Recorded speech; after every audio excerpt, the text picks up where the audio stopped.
Est-ce qu'il y a des Français dans la salle? C'est bon, je ne suis pas toute seule. Bon, quand j'ai choisi de me lancer dans l'entrepreneuriat il y a 15 ans et créer une marque de lunettes, il n'y avait pas encore GPT-4, mais j'ai googlisé pour savoir ce que c'était un patron chrétien. Parce que quand même, je me suis dit, un entrepreneur chrétien, comment ça marche? Et je suis tombée sur un site qui s'appelle EDC, Entrepreneurs et Dirigeants Chrétiens, un réseau que j'ai intégré et dans lequel je suis toujours depuis 10 ans. Et en fait, ça m'a aidée à structurer la vision de mon entreprise pour avoir plus d'impact, je crois, autour de 3 pôles. Le premier, pour moi, c'est l'impact environnemental, parce qu'on est co-créateur avec Dieu, en fait, tout simplement. Alors, je ne dirais pas de la planète, mais en tout cas, au minimum, de notre impact au niveau de notre territoire. Et c'est pour ça que j'ai choisi de créer une marque de lunettes 100% fabriquée localement. Alors, le local chez nous, c'est du français, pardonnez-moi. Parce qu'aujourd'hui, en fait, il y en a marre, 90% des lunettes viennent d'Asie. Enfin, c'est juste un scandale, alors qu'on a des usines autour de chez nous, à moins d'1 heure d'ici, qui sont en train de fermer. Donc pour moi, avoir un impact au niveau local, c'était déjà... c'était pas possible de faire autrement. Voilà, donc, et ensuite, ces lunettes, les proposer complètement en circuit court, pour en fait zapper tous les intermédiaires et avoir un prix compétitif qui permette... de se payer du Made in France de créateurs au prix d'une Ray-Ban. Donc, premièrement, l'impact environnemental. Deuxièmement, pour moi, avoir de l'impact, c'était un impact managérial. Dans mon métier, l'optique, il y a énormément de concurrence. On a coutume de dire qu'il n'y a que des opticiens et des banques, de toute façon. Donc voilà, entre vous et nous, on fait la paire. Voilà, et donc, on ne m'a pas attendu. Tout ça pour dire qu'on ne m'avait pas attendu.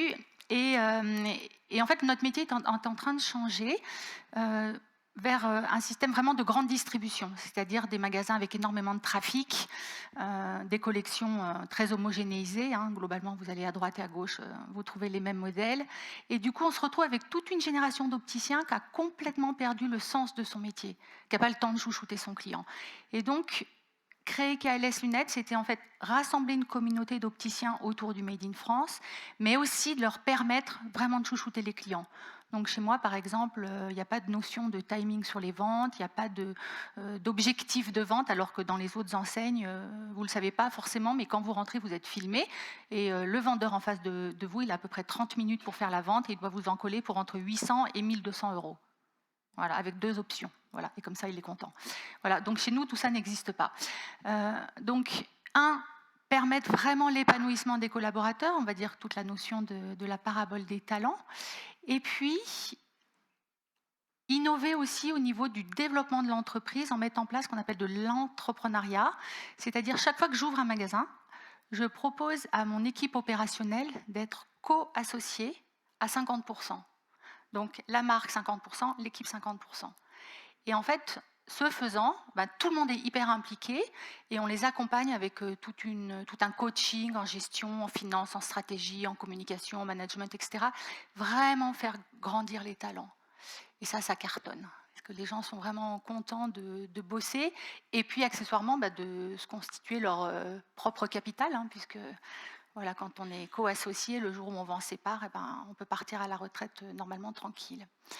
Voilà, donc l'impact managérial, pour moi, il est très important et dans l'écoute et l'accompagnement des équipes. Et puis, il y a aussi l'impact social. Donc ça, c'est le S de KLS Lunettes. Ça veut dire connexion lunettes solidaires, parce qu'on a à cœur de faire un don pour chaque paire vendue. Alors, on n'en est pas au niveau des salaires, mais modestement, on ne lâche pas l'affaire. Et c'est vraiment ce qui donne aussi la raison d'être de la marque. Alors, je vais vous raconter une petite histoire. Parce que justement, au début, quand on s'est rencontré avec Christian, donc moi j'aime bien quand on fait des dons que ce soit des projets assez particuliers. Donc on met en place un partenariat avec le CEL, vous devez sûrement connaître l'ONG, et on dit tiens, on va travailler sur un projet de lutte contre la malnutrition au Sahel. Et on a décidé de parrainer des poules pondeuses. Et comme ça, à chaque fois que vous achetiez une lunette KLS, si vous étiez venu de l'autre côté de la frontière, cher Christian, vous auriez eu une poule qui s'appelle ensuite Christian, qui partait au Sahel, et tous les matins on aurait dit « Oh, merci mon petit Christian pour cet œuf qui nous sauve la vie ». C'est pas la classe, ça? Est-ce qu'ils font ça chez Afflelou? Donc, on a parrainé 200 poules, et puis ça, c'est le fun, enfin le plaisir au quotidien d'être dans une start-up made in France, c'est qu'on est tout le temps en train de courir après le financement. Mais ce que je ne vous ai pas raconté, c'est que pour atteindre ces 3 objectifs, on a des ressources géniales, puisque 1, la prière, et Dieu, l'action du Saint-Esprit. Donc, toutes mes demandes, évidemment, passent par la prière, et le financement aussi, donc on était en prière là-dessus. On fait cette opération de poule, et grâce à ça, j'ai, merci Christian, un article dans Christianisme aujourd'hui. Et quelques jours après, je reçois un coup de téléphone. « Bonjour, je m'appelle Arnaud, je travaille à la Chambre de commerce de Lyon. Je voudrais savoir si vous auriez besoin de financement. » Je dis « Effectivement. Comment vous savez ça ?» Il me dit « On est abonné à un magazine chrétien que ma femme a laissé traîner dans les toilettes. » Je vous ai googlisé et me voilà. Voilà. Et donc 48 heures après, j'étais à la CCI dans son bureau. Il m'a permis d'obtenir, aider à gagner le label entreprise innovante et obtenir un prêt d'honneur de la région. Comme quoi, de la poule au business, il n'y a qu'un pas. Merci Seigneur, je te dois tout.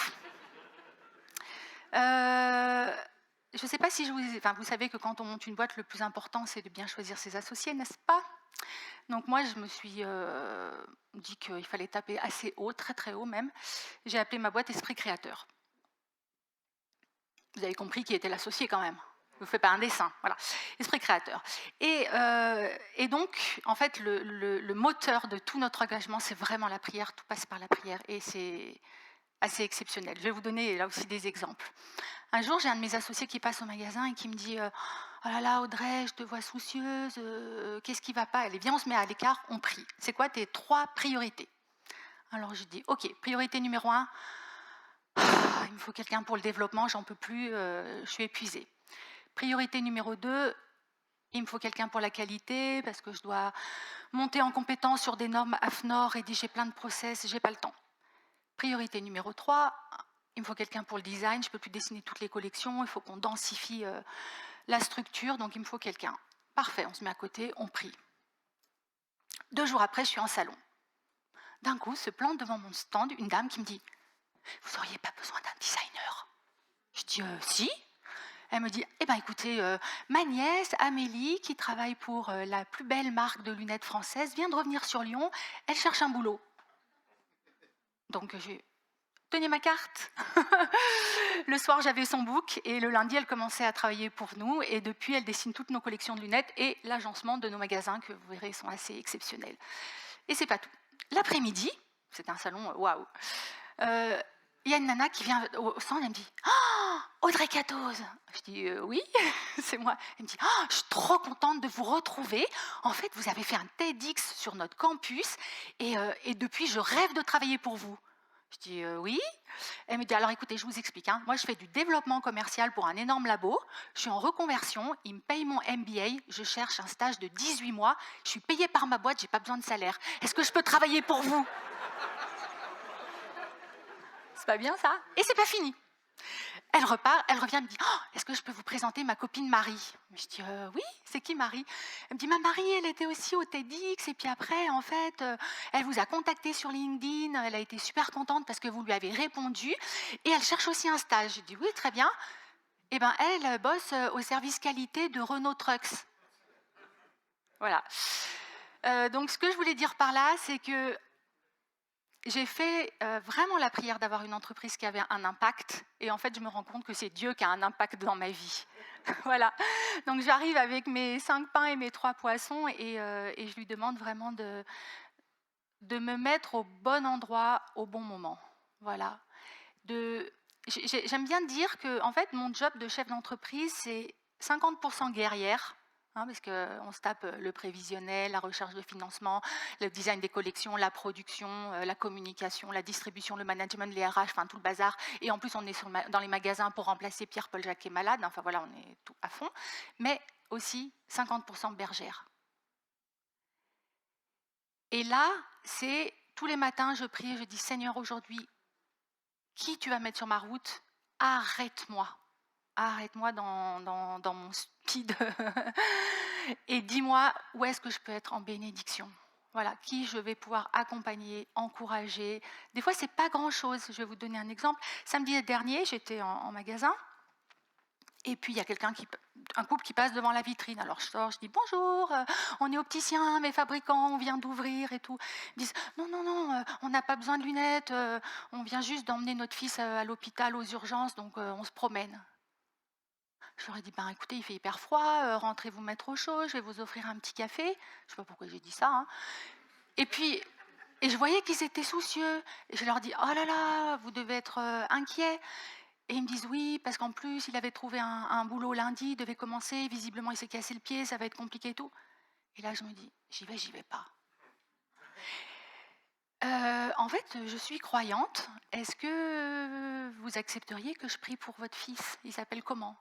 Il s'appelle Samuel. Ah, bah très bien. Eh ben, vous voulez qu'on le fasse tout de suite? Voilà. Et on s'est donné la main et on a prié en plein milieu du magasin. Et pourquoi pas en fait, hein, voilà. Donc je ne sais pas si je ferai mon chiffre d'affaires de la journée, mais je sais que je suis là au bon endroit et que Dieu fera le reste. Voilà. Et un autre exemple dans le même ordre, donc la prière c'est vraiment au cœur de la vie de l'entreprise, c'est vraiment intentionnel.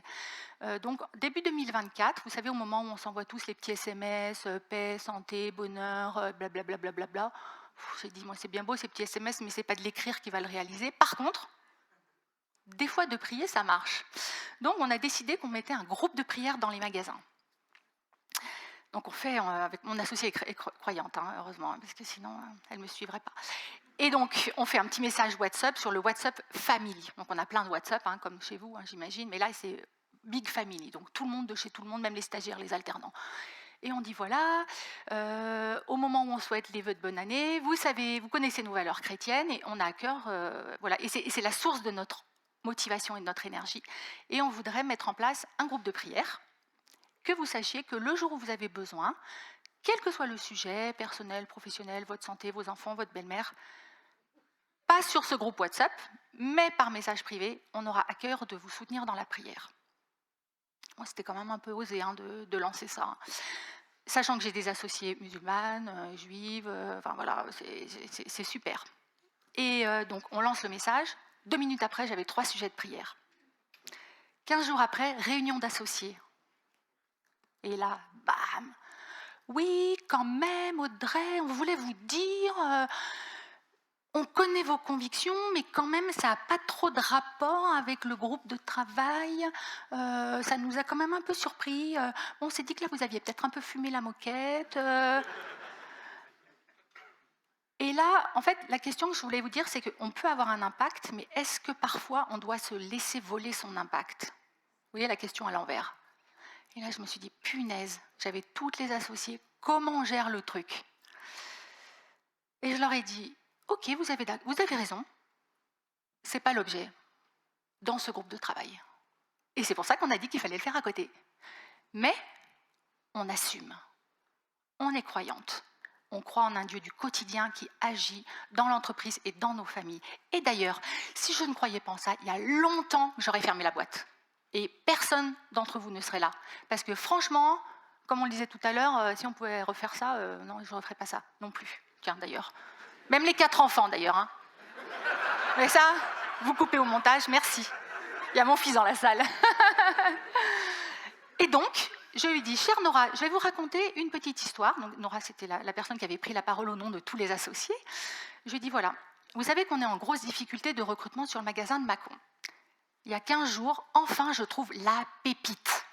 Samedi matin, elle devait commencer. Donc, on avait café, croissant, le magasin nickel et tout. Elle devait signer son contrat. Samedi, 10h, personne. 11h, personne. Midi, personne. 14h, je prends mon téléphone. Dit Siri. Bonjour Miss Julie, j'espère que vous allez bien. Est-ce qu'on aura le plaisir de vous rencontrer aujourd'hui? Vous savez qu'on est toujours 22 places aux herbes à Mâcon. À bientôt, merci de me donner vos nouvelles. J'envoie le message. 2 minutes après. Bonjour madame, je suis Samuel, le compagnon de Julie. J'ai oublié de vous prévenir, Julie a eu un très grave accident cette nuit. Elle a été transférée dans le coma à l'hôpital à Lyon par hélicoptère. Je dis, ouf. Et là, je me dis, qu'est-ce qu'on peut dire en fait? En fait, on ne peut rien dire. Hein. Mais on peut prier. Et là, je me dis, j'y vais pas. Je me dis, punaise, la nana, je la connais pas. Son copain, je le connais pas. Est-ce que j'y vais quand même? Et je dis, j'y vais. Je prends mon SMS, je fais un gentil petit message et je dis, écoutez, je dis la vérité, il n'y a pas de mot à dire dans cette situation-là, je suis bouleversée, est-ce que vous me permettez de prier pour Julie? Et est-ce que vous voulez bien de temps en temps de me donner des nouvelles? Et là, je me dis, ça passe ou ça casse? Il me renvoie un message, merci beaucoup, ça m'encourage, on est aussi croyants et tout. Super. Non, parce que c'était quand même ma pépite, hein, que j'en avais vraiment besoin pour tenir ce magasin, que sinon j'y travaille nuit et jour en ce moment pour le maintenir à flot. Bref.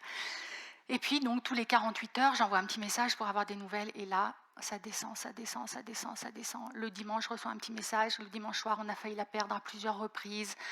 Épanchement dans le cerveau. Les chirurgiens sont extrêmement pessimistes. L'horreur. Et alors, moi, je dormais plus la nuit. J'étais la boule au ventre et tout comme ça. Et puis, du coup, dans la semaine, en fin de semaine d'après, 10 jours après, elle n'était toujours pas sortie du coma. Il y avait une soirée prière et louange. À Lyon, on a un groupe de louanges qui s'appelle Glorious, qui est assez sympa, prière et louange. Donc j'appelle toutes mes copines, je leur dis, vous venez avec moi, on va prier pour Julie. Donc on arrive dans l'église et tout, et à un moment donné, le chanteur, il dit, est-ce qu'il y en a qui ont des amis à l'hôpital et vous voudriez qu'on prie pour eux? Vous vous mettez debout, vous criez leur nom et on va chanter cette chanson de louange pour eux. Donc moi je me lève, je crie, Julie, parce qu'avant je faisais que pleurer évidemment. Et je sors mon téléphone et je filme le chant. Et on était, voilà. Et après, j'avais pas de nouvelles depuis 3 jours. J'envoie un petit message à la famille, à son copain, et je dis, voilà, excusez-moi ce petit message un peu tardif, il était 22h10, mais je voulais vous dire qu'il y a 1500 personnes qui sont en train de chanter et de louer pour la guérison de Julie, et je vous envoie vraiment toutes nos pensées. J'envoie le message. Pas de réponse. On prie encore un moment, après, pendant le concert, et là, bip, message. J'ai l'immense joie de vous faire part que Julie vient de sortir du coma il y a 20 minutes. Voilà.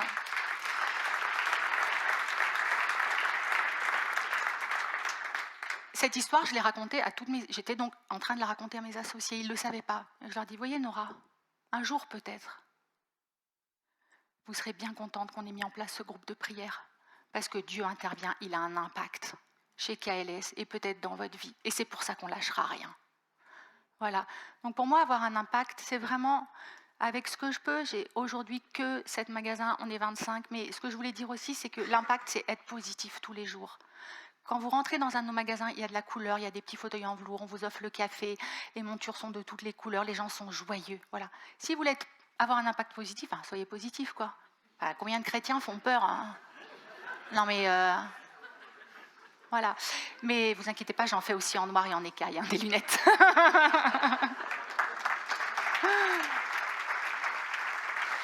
Voilà.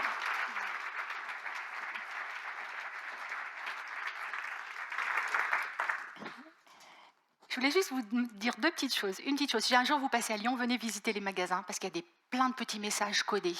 Par exemple, on a une grande fresque et on a tagué le fruit de l'esprit. Quand les gens ils sont assis, vous savez, quand on fait les examens de vue, là, donc ils ne peuvent pas bouger, ils sont comme ça dans le fauteuil et tout, on leur met les yeux. Et là, j'ai mis pareil, en grands mots, en couleur, le fruit de l'esprit, la joie, l'espérance, etc., etc. Et quand ils regardent, ils sont comme ça. Je dis, oui, c'est dans un livre qui est au patrimoine mondial de l'humanité. Ça fait classe, hein. Voilà. Et l'autre chose que je voulais vous dire, et je conclurai par là, c'est que si aujourd'hui je suis là, parmi vous, c'est parce qu'il y a des patrons chrétiens de Suisse qui ont choisi d'investir toute leur fortune pour que des enfants comme moi fassent des colos chrétiennes. Et j'ai eu la chance de participer à des colos avec la Fondation Grain de Blé, juste à côté d'ici. Voilà. Et aujourd'hui, à 50 ans, mon ancrage, il vient d'ici. Donc, heureusement qu'il y a aussi des Suisses dans la salle.